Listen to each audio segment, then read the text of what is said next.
When the Handmaid's Tale thing came up, it was really a conundrum. How can I approach this in a way that people really see what's to come around the bend, because it's terrifying stuff, and also how to give an audience, a TV audience, something new in the experience of it, you know?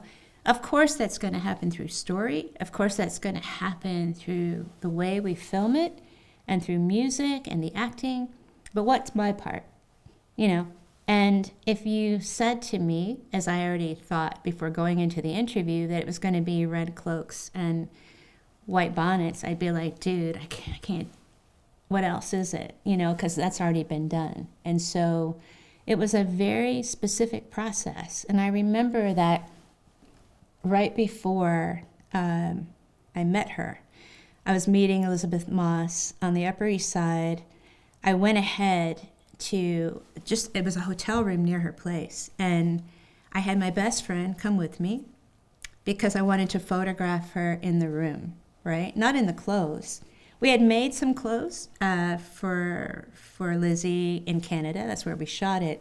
But the fitting was going to happen in New York. And, you know, I had like the basic idea of things.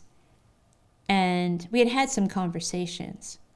But I also made some things that I wasn't supposed to, because I was like, well, what about those damn bonnets? Like, they didn't want to use them because they cover the face. It was old news. No one's going to believe that, you know, in whatever year it came out, 2016 or 17. But I was like, my God, it's so weirdly mysterious and scary and helpful in terms of imprisoning someone's physicality, right?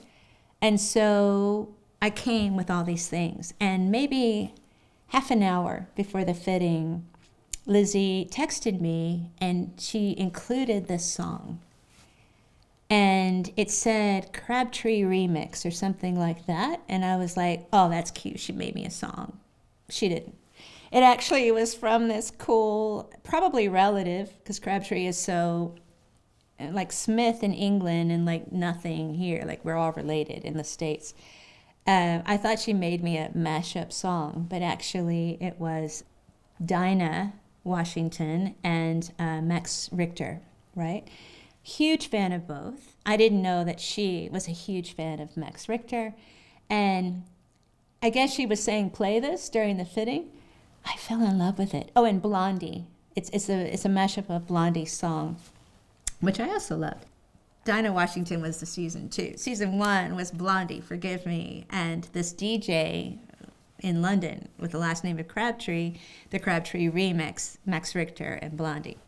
Anyway, I played it during the fitting. I took all the furniture, had the furniture removed, and as kismet happens for artists, thank God it happens, the room was a particular shade of green, right?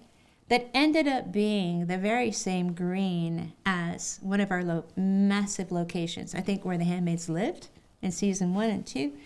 And yeah, and something about Lizzie walking through this place with this fabric piece moving in front of her. I knew she had dance in her personal history before, and so I wanted it to move as light as a dancer. So my whole, you know, genesis of designing the Handmaid's Tale was kind of out of anger, to be honest. And I didn't know that, you know. I mean, if anything, I went from like a silent, shy kid, you know, mixed kid in the Midwest South, to being a punk in England. And I was like, oh, I can be a punk here. Like, nobody knows me, blah, blah, blah.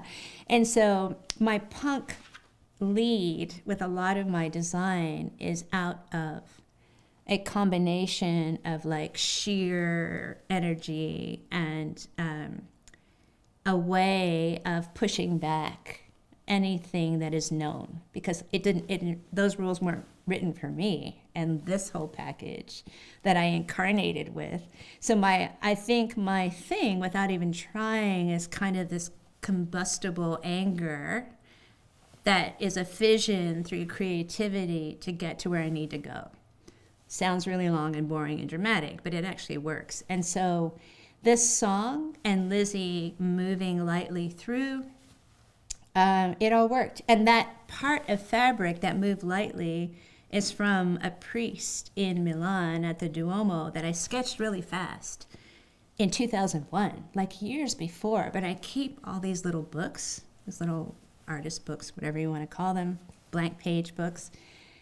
And it was my way of this like rigid patriarchy, you know, in Italy, religion, Catholicism, to kind of be an FU, because it was light and happy and full of joy. And even though their heads were meant to be bowed in reverence to the commanders and the whole world of Gilead, you couldn't help but notice them out of your straightforward vision. Like, what is that beautiful red moving happily through the air? You can't stop that joy or that energy, even though you've been pushed down to be still and not noticed, right? Mm-hmm.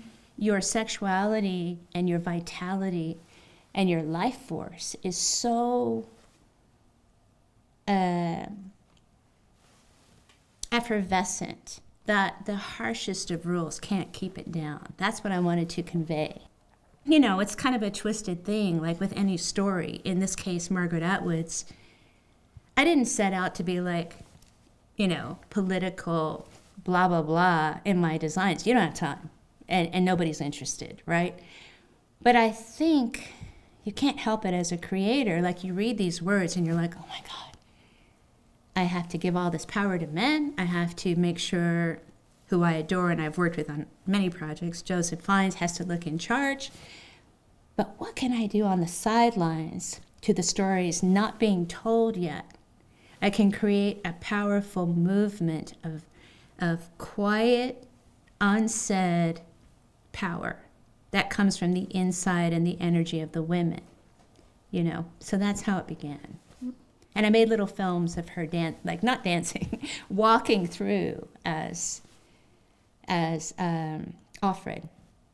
And it worked, oddly.